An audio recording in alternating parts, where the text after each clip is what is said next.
Hi, and welcome to the Baltic Football Podcast. It is the end of 2025 season, which has been all sorts of things, both exciting, predictable, unpredictable. Lots of things happened.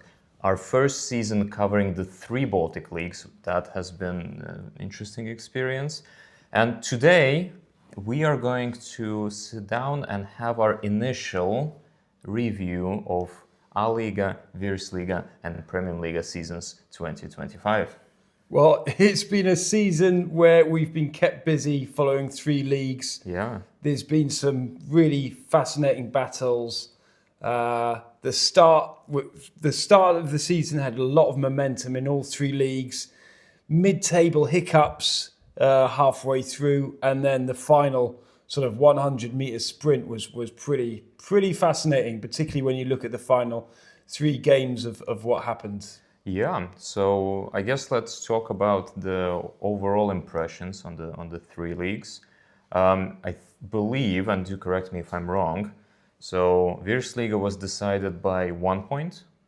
Yeah, Virslīga was decided by 1 point. Although it's not as competitive as it may seem on paper. Riga FC were pretty clear that they will be champions way before the final round.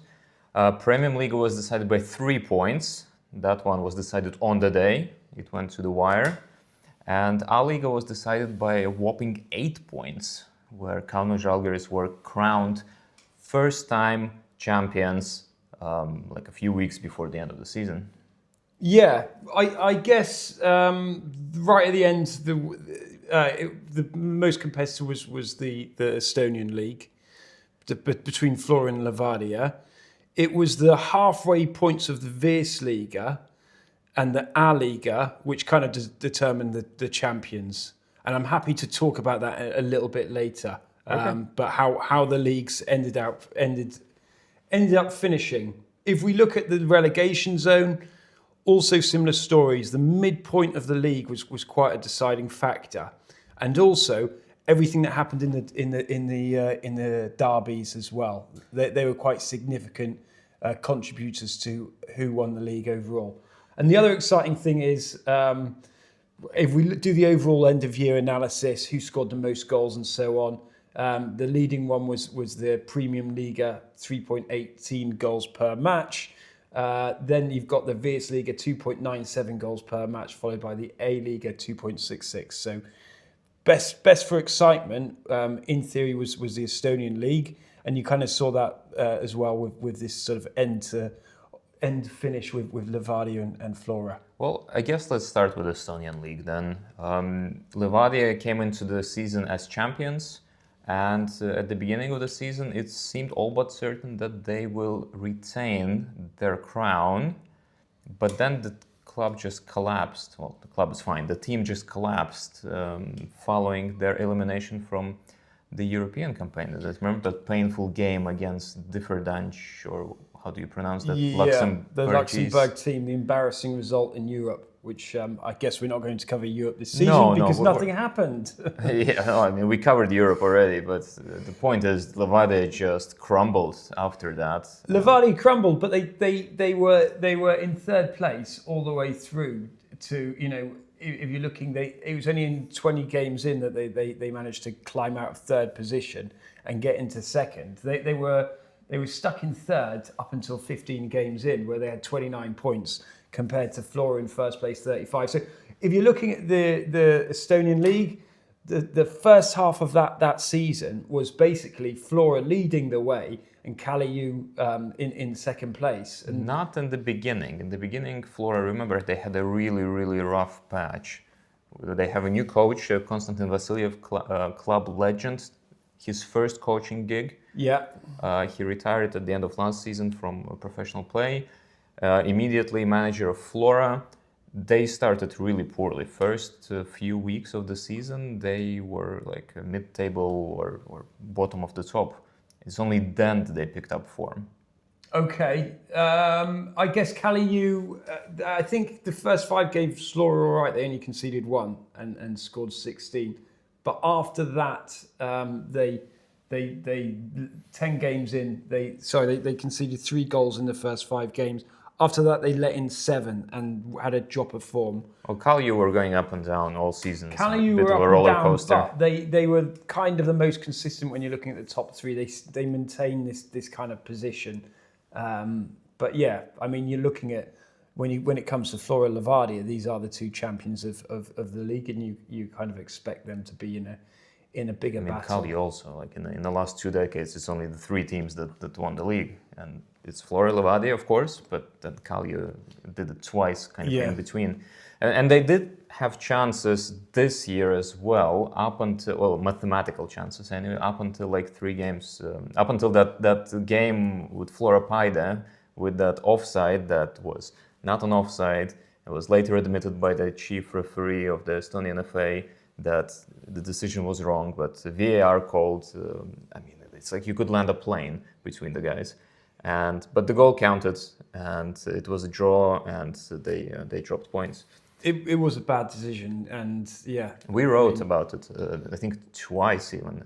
Yeah. When it happened, and then when the Estonian FA said that they got it wrong. But like, how can you? It's not one of those ridiculous 1 centimeter offsides. It's like there's a guy, you could put another guy there and still be onside. I would say it was an important moment, but was it a defining moment for Kalju? Yeah, for Kalju, that eliminated them from the title race. And I think as you've seen these leagues, mentality and momentum are 2 pretty big things. Yeah. That's why Levadia, I think, dropped the title. They just something psychologically broke there after the Luxembourg. Yeah. And they just couldn't do it anymore. But they were so good. Remember when we covered Europe, Levadia, I think, was our best, our favorite playing Baltic club. Okay, they lost to RFS, but they played so much better. They played a high-risk game, and they were vulnerable at the back. They created too many. They were too pressing, and they were defensively vulnerable. That was the main issue. I think they were an impressive team, but they weren't the full force. They weren't the full package. But they were brave, and that's they were brave, and appealing. But you cannot lose to a Luxembourg club team in Europe. That's not acceptable. It's an embarrassment in my eyes. So don't be mean to Luxembourg. I mean, Levadia 89. You know, they did score a lot of goals. If you look at the goal difference, it's they scored 5 more goals, but conceded 5 more as well compared to Flora. So I think overall, Flora are the deserved winners in my eyes. Yeah. They're good Estonian youth policy. They had a bit of experience with Puma up front and so on, and they deserve. Sakinen, the top scorer. Yeah. He's back on his 3rd stint in Flora. We'll see if he stays or goes abroad again. He's not that young anymore. But I don't believe that. I think Levadia struggled a little bit this season. They weren't consistent. No, they did. Levadia struggled. Kalju were okay, I guess. Paide, what we now term the Arsenal of Estonia, they again did that thing where the strong squad but won nothing. Yeah. So maybe next season we'll see. There's always next season. You have to tighten up. Bottom of the league, Tallinn Kalev. That was disappointing. I mean, 2 years ago playing in Europe. Come on. Yeah, disappointing. But I mean, throughout the season, they just sat at the bottom the whole time. Yeah. So that was kind of, and like worst defensive records. I think even in the Baltics, 98 goals conceded. Yeah. No, sorry, 113 goals conceded in the end. Yeah, in the final round of the Virslīga, RFS did that thing where they scored 100 goals, which was significant and doesn't happen often. But Kalev beat them to that on the other side of the coin. You don't deserve to be in a league if you concede that many goals. Like Tammeka and saved themselves. That's a clear telling tale across all 3 Baltic leagues. The teams with the worst defense. It's not rocket science, but if you don't have a solid defense in these leagues, that's what they say. You can't lose a game if you don't concede. Yeah, absolutely. You also can't win, but at least you get a point. Yeah. Tammeka saved themselves in the final round and pushed Kuressaare to the relegation playoffs, where they will meet Vimsi. Do you think they'll stay up? I think so. Yeah, I think they will. Yeah, the form hasn't We been the need best. our only island club We need, yeah, I in the agree. region. I agree. Estonia has a We gazillion need- islands. Yeah. They took them all. Yeah. So at least we can have a football We club need in an one island of them. club in the Baltics. I completely 100% agree. Yeah. Otherwise, Klaipėda will have to move across to the Well, technically, Liepaja is sort of surrounded by a lake and a canal. So if they dig another canal, maybe there'll be an island. A bit more global warming, and that might happen. We'll see. Then we'll have just fewer clubs. Fewer clubs as well. Yeah, especially when in lowland areas. Okay, right. So should we move on? Yeah. So A Lyga. A Lyga. A Lyga is exciting. On paper, not so much. Kauno Žalgiris won the league by 8 points, well ahead of the end of the season. Dinava got relegated. I mean, they didn't win a single game for like half a season. Well and truly the longest losing and unwinning streak in the Baltics. Yeah. For them, so they were gone. Even though after the coach changed, their fortunes didn't improve. And their problem was that they got 17 points all season. They got 17 points. They couldn't score goals. Yeah. they had a goal. They had a scoring So issue. in that sense, it doesn't look tremendously. But I thought it was A Lyga is my favorite league for this season, and this is okay. Žalgiris, the big boys of Lithuania, they just shot themselves in the foot this year. Yeah. With starting with questionable management, dodgy things at the board level, coach who just literally wouldn't quit, but not in a good sense, and they were like mid-table and even drawing into the bottom of the table for a lot of the time, and that opened the door for clubs like Kauno Žalgiris, Hegelman. Who else? Suduva were very strong this year.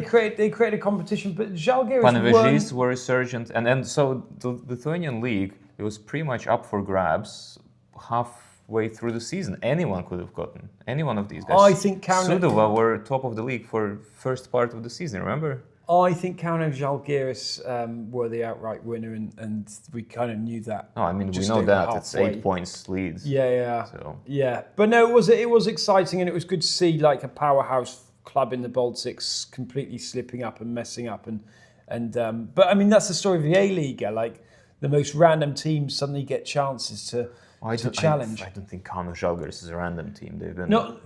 strength. As in like you've got the problem with the Baltic leagues at the moment. What we're kind of seeing is that there are two teams in every league that dominate. Basically, they based on the current trajectory, it's likely that all three leagues will have a bit of a I don't agree. 2-team leagues. So that's true for Estonia, 100%. It's Flora and Levadia. And if you're outside of Tallinn, statistically, you can just, you best move to Tallinn if you want a title. Because no club has ever won. Ever won outside Tallinn. Yeah, which is a little crazy. So maybe Paide, maybe at some point. You never know, yeah. But in Latvia, you have Riga RFS. Okay, so that's true. Yeah. There was Valmiera at one point, and before that Liepaja sort of chipped in. But in the near future, I mean, no one can realistically challenge RFS and Riga, I think, here, unless something drastic happens. Like, there just isn't like Liepaja. What? I mean, not really. I mean, Liepaja have a potential. They have a very good manager. But do they have potential to challenge the big boys? We're talking. I don't think so. I think they do have potential for the title. I think they do have. I think they've got league-winning players in their team. They've got experience and they've got a good manager and they've got a good stadium. They need a bit of good form and they need the home crowd. I think you need more. But we're going to move on. So that's true for Latvia. Let's stick to the A Lyga then. For A Lyga, the trend was different. So it's usually one club winning multiple seasons in a row. In the recent 15 or so years, that one club was Žalgiris, and then there was like 3 years when Suduva won it, Panevėžys came in, won it a little bit. Yeah. But generally, it's just one club. So A Lyga, I think, if you look at the stats from post-independence, it tends to be that one club dominates for a period of time, and then is challenged, then another club dominates for a bit, and so on and so forth. So I don't know if this two-league thing applies to Lithuania for whatever reason. Okay, we will see what happens, but I think Kauno Žalgiris have got big backing from their basketball parent company to a certain extent, and that they're growing and growing, and I think the Žalgiris basketball team they've got a stake in the London Lions. They're opening a big arena in London. I'm just saying the financial backing for both Vilnius and Kaunas is probably going to. They're going to be the powerhouses based on that's where I money don't that they agree. get. So Kaunas doesn't get that much money from the basketball team, which is tremendously successful. But what they do get is a lot of experience. Yeah. And they're a very competently run club. It's a competent, they're very and they've smart. Got a competent club. It's a good sporting city. They've got an impressive stadium, which they only moved to halfway through the season or right at the start. They constantly host concerts and stuff, so it's not their stadium. It's Lithuanian national stadium. They've got the infrastructure. They've just won the league. They'll be in Europe. I think the owners are going to they'll give it a bit of a push this season. I don't think it'll be a massive injection. But then Vilnius, they're out of cash. Yeah. So they did secure a new investor. So they'll not go bankrupt. But come on. But then you have like Marijampolė. That's a club that traditionally had lots of cash. Yeah. Hegelman is backed by a huge company. Logistics. Yeah. Yeah, logistics is a lot of money in Lithuania. There's a lot of It's a country with two clubs run by logistics companies. Yeah. Oh, yeah. Fair enough. And trans investors coming in, they have a lot of money. Hegelman, so we covered that. What else? Okay, so Panevėžys is the only one that's kind of overperforming. Who won the cup and are going to be in Europe as well? So they're going to have an injection of money as well. So you might be right. The A Lyga might not be a two-team runaway league. No, I think it's a one-team switching. Okay, that's your theory. Leave your comments if you think that the Baltic leagues are dominated by two teams per league, or if you feel that it's a more competitive league than I'm making out at the moment. I think it depends. My argument is that if you've got two powerhouse teams in each league, put them all together and form a Baltic league. But whole different answer. That's not your argument. That's Maxim's argument. No. I having done end of season analysis, I just kind of felt this kind of looks a little bit like the future is kind of going to these teams. I think if you look at on 3-year basis, but I was making I was looking at history of all winners since posting. And we're talking about the A Lyga a little bit. No, just fall and there are trends that emerge and then it becomes more interesting once you kind of expand your perspective. Maybe like a 10-year run. Yeah. Okay. It doesn't change in Estonia. It's still just the two clubs switching over. Yeah. But there is potential in Estonia as well, Kalaju and so on. I don't know. Right, we're trying to keep this podcast episode tight on time. So, A Lyga. Don't tell them that. Okay. It doesn't matter. Right, so A Lyga, Dynava clearly got relegated. Ritari, they were going fine, and then they had this. They were not going fine. But first part of season is just us writing stories about embezzlement in the club. As soon as that happened. Well, it happened as soon as season started. But there was like 5 games in, was it not? Did they not? No, it even before. So the season started with Singapore's investors coming in, promising money. Some of it was sent. Salaries weren't paid straight from the get-go. Yeah. So Ritari dominated February to May stories. Yeah. But not for the good reasons. It was just no one's getting paid. The money is gone everywhere. The club is going to go bankrupt. LFF, the Lithuanian Football Federation, injected just 50,000 euros just because they couldn't be bothered to realign the league for 9-team structure. Right. So that was start. Don't forget that. Okay. Yeah. So you felt their fate was they're in a playoff, right? They're against Neptunus. Yeah. And as we're recording, they played the first leg, and it's a draw, so it's still to be decided. Do you think they should get relegated based on? Yes, I think they don't deserve with that conduct. Not the players, the club, obviously.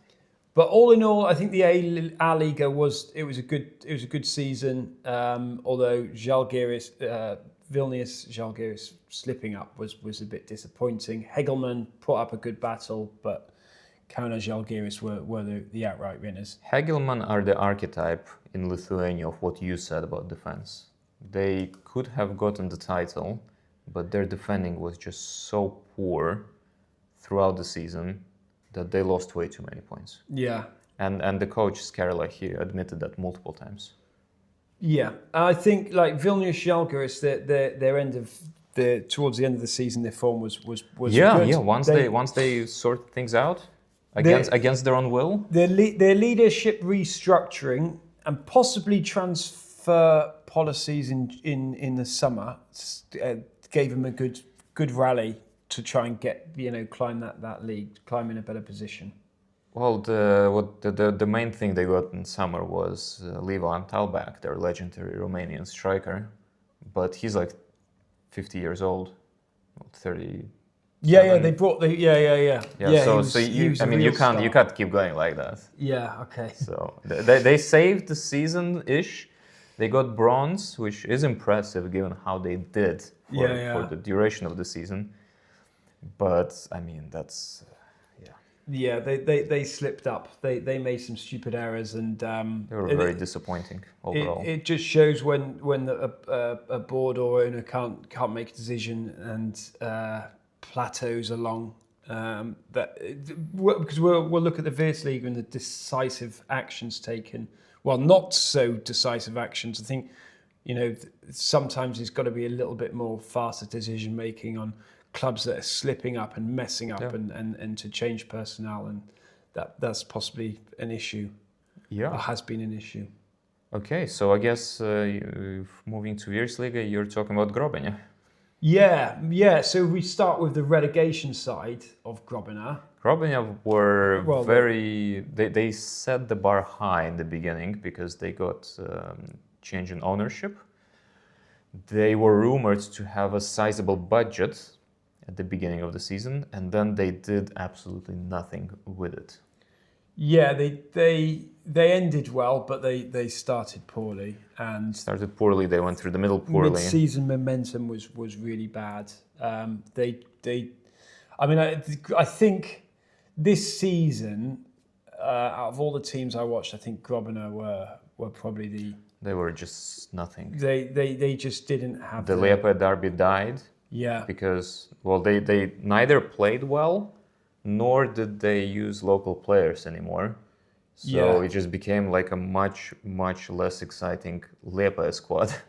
Yeah. In principle. And so the fans evaporated as well. So the fantastic Liepāja derbies we saw last season. Yeah. They just were nowhere to be found this season. They lost their energy. They lost their mentality. They weren't motivated. They weren't hungry. Like last season, they sort of rallied behind Grobiņa on fire, and they wanted it. This season they were just bland and boring, and they weren't getting first on the ball. They weren't there's no they identity. Fast. No, it's just a little bit spineless this season. Spineless, lost, dazed and confused. But their decision to change management was the correct one, and I think that's what saved them. In the end, we don't know. We don't know what's going to happen. They got to play Alberts again. Alberts looked a good team. I saw them against Marinas. That was a great game. And talking of mentality and desire to want it, like Alberts versus Marinas, I think 2-0, 3-0. That was it was great to see players fired up, wanting it and going for it. And they were putting in slide tackles, first to the ball. Like they just wanted it, the Alberts team. So that, and I think if you're looking at the last game of the season, the Virslīga, you can see that like the teams that were comfortable and done and dusted sort of just chilled out. And Metta picked up points. Supernova, Metta and Supernova won. So the problem with these leagues has been a little bit Wait. Teams whose season was done and dusted chilled out. Yeah. And then you talk about Metta? Well, Metta's form... Who were one of 3 teams within 2 points of relegation and got relegated for the first time in 14 years. Metta's mid-season form was really, really bad. But towards the end, they didn't have a bad run. They won 2, drew 1, lost 2. Yeah, but that's not that's not in this category. Like, I thought you'll be talking about things like Tukums and Daugavpils. Yeah. But Daugavpils chilled out. They sort of started. Yeah, they did. plateaued. But Metta, Supernova, and Grobiņa were fighting for survival until the last whistle. Auda lost 4 games in a row, drew 1. If you look at the kind of like, if you look at the momentum of team, I keep saying momentum this episode, but if you look at the lower half of the table, Tukums recovered. I think they had a really good transfer window, did very well, saved themselves there. Supernova, they stuck it out. They drew 2, 1-1, lost. So they really fought. Their players put up a battle. I think Grobiņa did the same. The away form of the final 4 teams in the Virslīga was really impressive. No, the overall form of the teams. So I think the story there is that the players that needed to fight were fighting, and the teams that didn't need to fight were a bit chilled out. I get the story, but you led with Metta, and that just doesn't go into that story. Well, I think Metta got unlucky in the end. If we want to quickly go into Metta, they had some good international players. They rotated too many players. They didn't have enough experience, and they played too many inexperienced players this season, which cost them. That's Metta. And then the question is, did they just have too many kind of underwhelming years of academy products, or is the Virslīga just becoming too strong for a team built around that concept to be able to compete? There is that, but they had enough international players as well, but they didn't have a strong enough squad. They didn't have enough fringe players, so.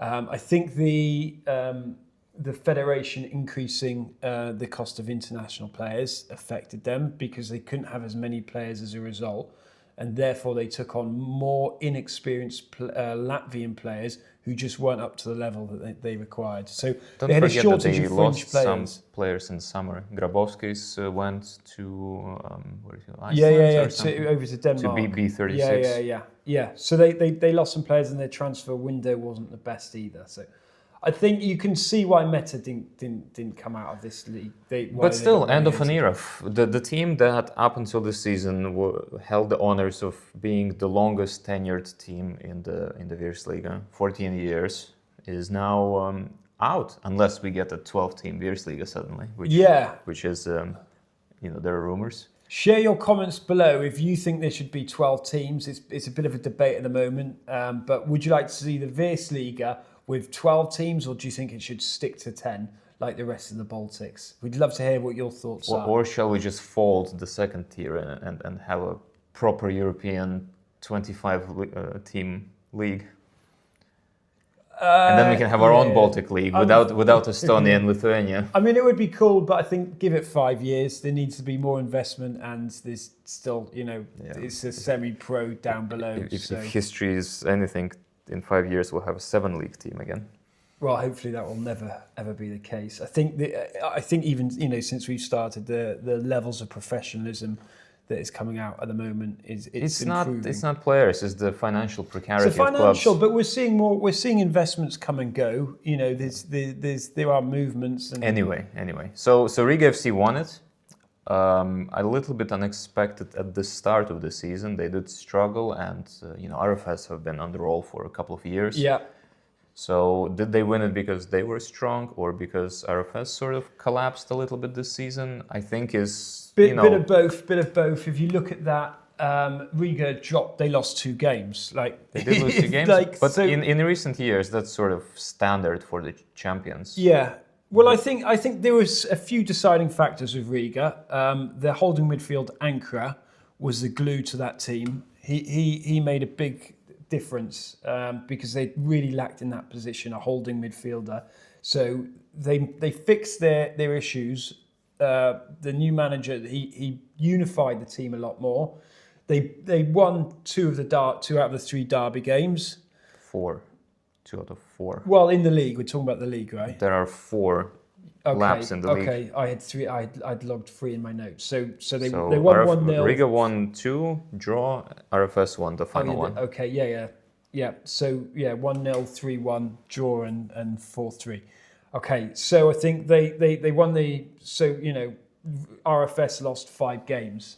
So the derby was a big factor. Yeah, I mean it ended with a one point difference. It ended with a 1 point difference, but Riga had won it 3 games to go or 4 games to go, right? I think 2 games to go. 2 games to go. So that I think Riga effectively knew they'd won it towards the end of the season. RFS's form, they won 5 of their last 5 games, which was impressive. RFS's transfer window pre-season was bad. They had too many players. They had some bad defensive injuries. I think basically what cost RFS was the transfer policy and their defenders. I mean, the club, in a sense, I think just burned out a little bit. And there was a burnout. They playing in the Europa League, which is a fantastic achievement. Yeah. They didn't really have a pre-season. They went from last March to now pretty much non-stop, like a couple of weeks here and there. But and it's a small club. It's not like when they played Eintracht Frankfurt in the Europa League. They traveled there. And they were saying Paulus, the media officer for RFS, said that there's like 47 people doing the job that I by myself am doing. Yeah. So the scale, they just don't have that much headspace. You see it like when Galatasaray came along. Like even in the press, they have 2 or 3 translators. Yeah. Within the team, like the scale of some of these teams and the back end staff is.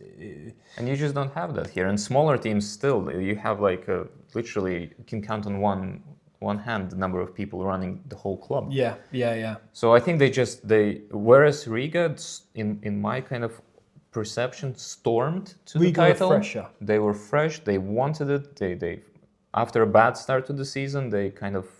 They picked up momentum and surfed it. Yeah. RFS, even though it's 1 point at the end of the day, they sort of just were in survival mode more than anything. It was very scrappy. It wasn't pretty most of the time. Well, you can say that, but they did. I did say it.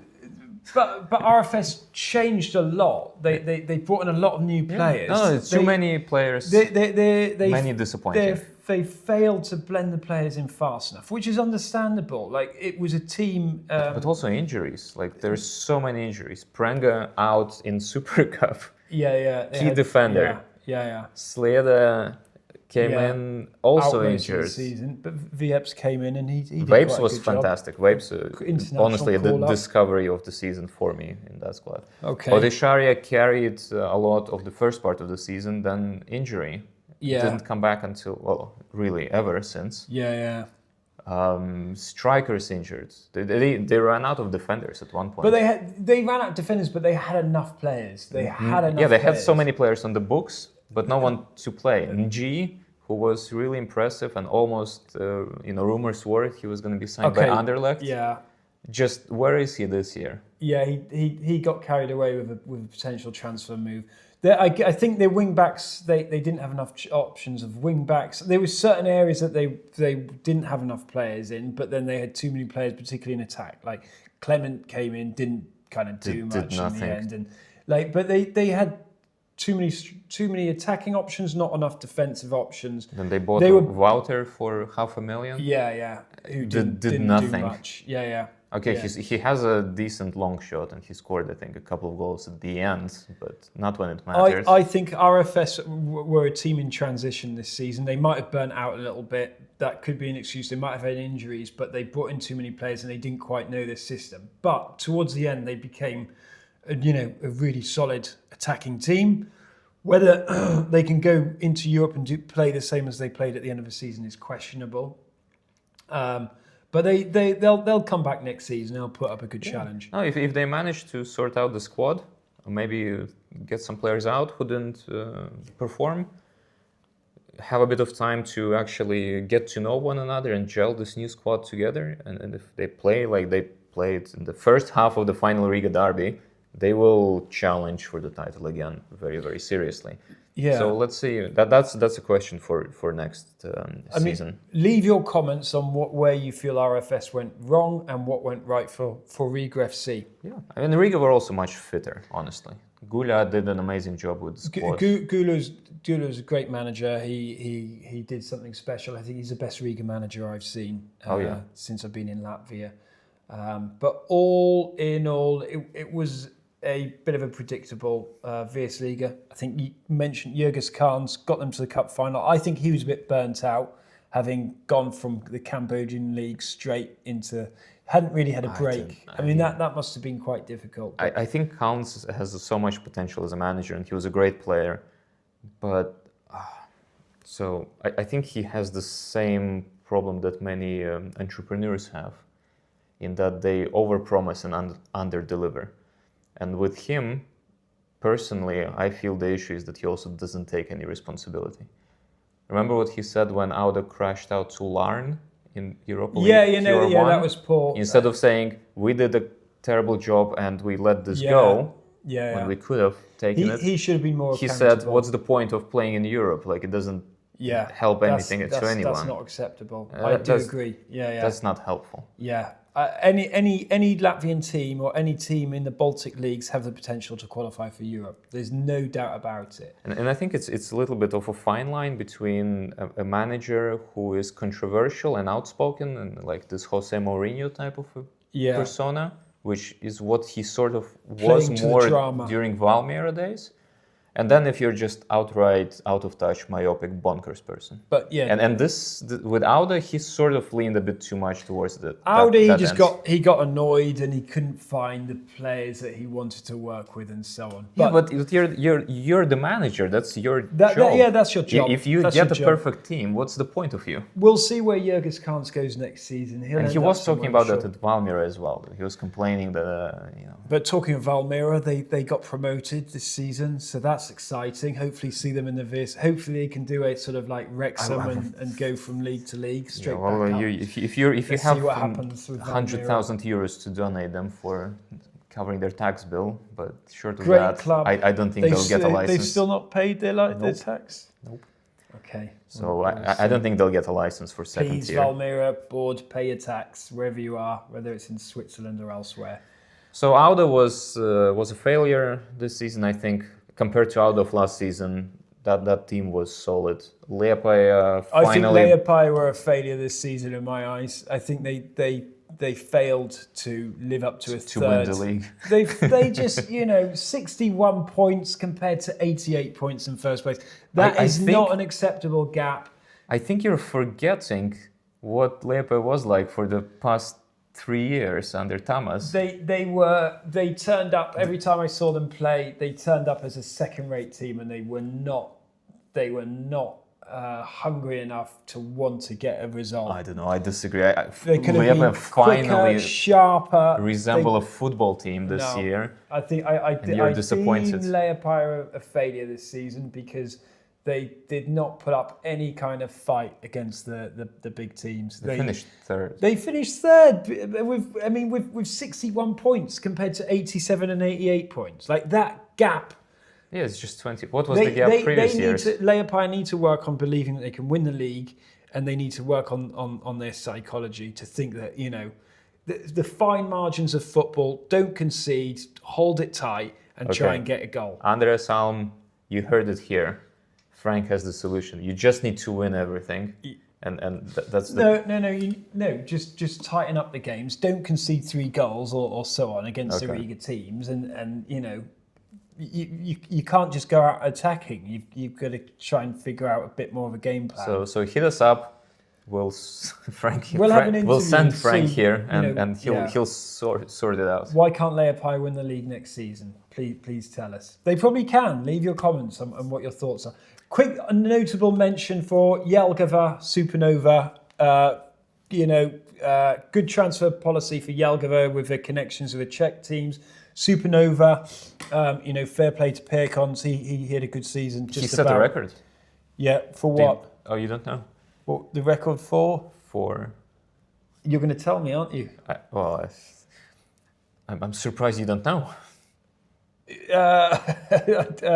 Supernova set a record this season for the largest amount of draws in top tier of Latvia. 14, I think. 14 draws, 16 losses, 6 wins. Well, that's what you need. He scraped through the league, and they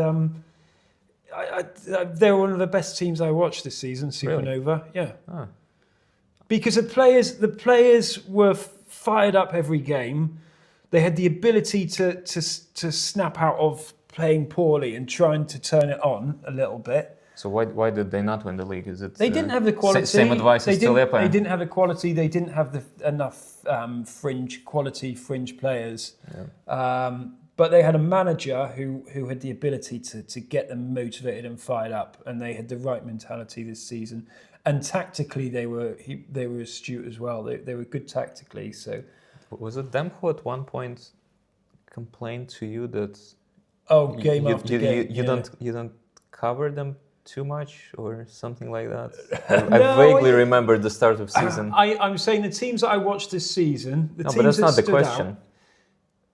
Possibly, but it's understandable. Like they're a lower 4 league team. Yeah, but that's understandable and true are two different things. Okay. So we got a bit annoyed in a press conference and said we didn't cover him. Press conferences were spicy at times this year. Why is Estonia and Lithuania not doing press conference? Lithuanians, they just have at least coach comments. Yeah. In Estonia, they never interview anyone who doesn't speak Estonian. Yeah. It's at the end of the match, so if you want that, you need to rewind all the way. I mean, and it's just a post-match interview. Where are the press conferences? We would love to get more. We would love to have more communication with all the communications teams, all the PR teams, all the clubs and the leagues to try and give us a little bit more. But it's not about us. It's just it seems like a culture that or maybe an experience, because you can very clearly see that in Latvia the media maturity in clubs, players is pretty fine. There's a good relationship. Everyone is reachable. Yeah. Clubs have press officers. You have press conference where you can go and you can ask questions, and it's transparent. It's not difficult. Lithuania, to an extent, but it's way more barricaded. You can't get in as easily. You got to keep knocking on the door. You got to keep knocking on the doors. Ring the doorbell 10 times and they might open. Players are responsive, but if clubs are very happy to just not accredit you if they don't like you personally. Yeah. So that's there's a bit of censorship. If you say something bad, you're out. Pretty much, yeah. Maybe not so strong, but there is that kind of a culture. It feels like that they're doing you a favor by allowing you to ask questions. And Estonia is just cricket. Yeah. So there are some clubs that are kind of a little bit more progressive in that respect.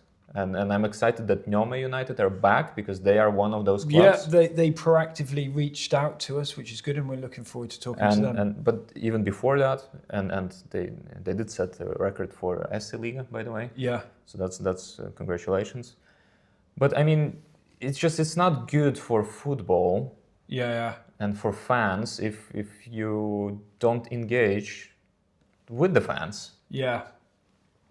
No, I agree. I think the Virslīga invests a lot more in data. They invest a lot more in media, and it would be nice to see the other two leagues getting following a little bit of the Virslīga, how they approach the media side of things, and have a bit more of a solid communication, a press office. But all in all, I think we're running out of time, but. When we look at the three leagues, what was your favourite? Did you say you believe it was the A Lyga? Yeah, I think A Lyga for me was the most exciting this year, for me personally. Yeah. Virslīga was a little bit boring at times. Virslīga, I enjoyed the start. I enjoyed kind of watching RFS slip up a little bit, which isn't so kind because they brought so much to us. January when they beat Ajax and so on. The Estonian league, the ending, the conclusion was Hollywood stuff. It was, but it's still Flora or Levadia. And that for me personally, again, not talking on behalf of Virslīga or A Lyga or any nonsense like that some people seem to ascribe to. But for me personally, it was an exciting fight between those two teams. But if it's those two teams for 30 years basically, it's just that's sort of where I draw my limit on excitement. I think the A Lyga was a good battle of different teams not trying to concede goals. Yeah. And it's also very kind of new teams. Hegelman, a very new team. Kauno Žalgiris, a very new team. Yeah. Sūduva not as new, but it's just feels a little bit more of a Wild West to it. A bit more of a Wild West. But overall, I think from what we've seen and experienced and learned from these three leagues, I think there's a lot of growth in Baltic football. I think it's coming on nicely. Europe was disappointing. International football has been really disappointing. The leagues themselves they're starting to become a lot more professional. There's been some real talent in the leagues. We've seen some really good players. There's been some good stories from transfers, players moving to international leagues. So it shows the quality and the caliber of what's going on across all three Some leagues. good transfers, especially from Estonia. Kabora going to Hearts, Guillermo going to USG following Niang and one other. I forget who. Sorry.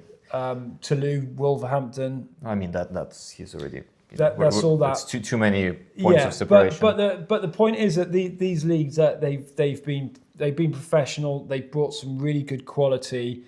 Tactically, there's a lot going on.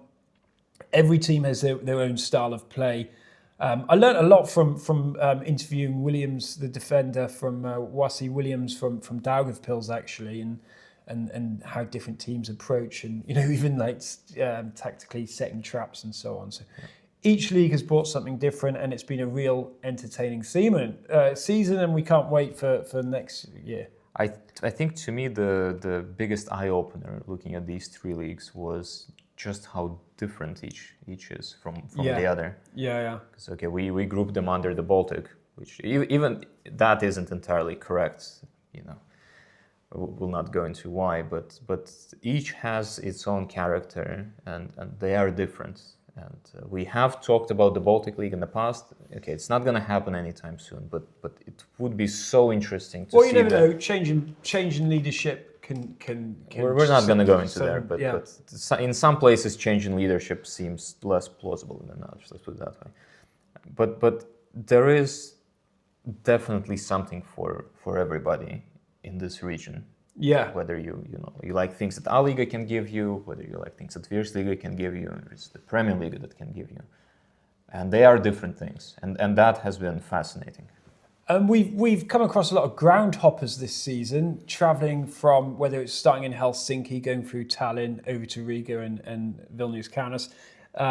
There's some great stories to tell. But all in all, I think, that's it for this season. And we'd like to thank our sponsors, Events 365, In Demo, and the UEFA Futsal tournament that's coming, along with all our smaller backers as well. We've got some great competitions coming up. Make sure you check out www.balticfootballnews.com. Follow us, share your comments, get involved in the conversation, and of course, keep following Baltic football.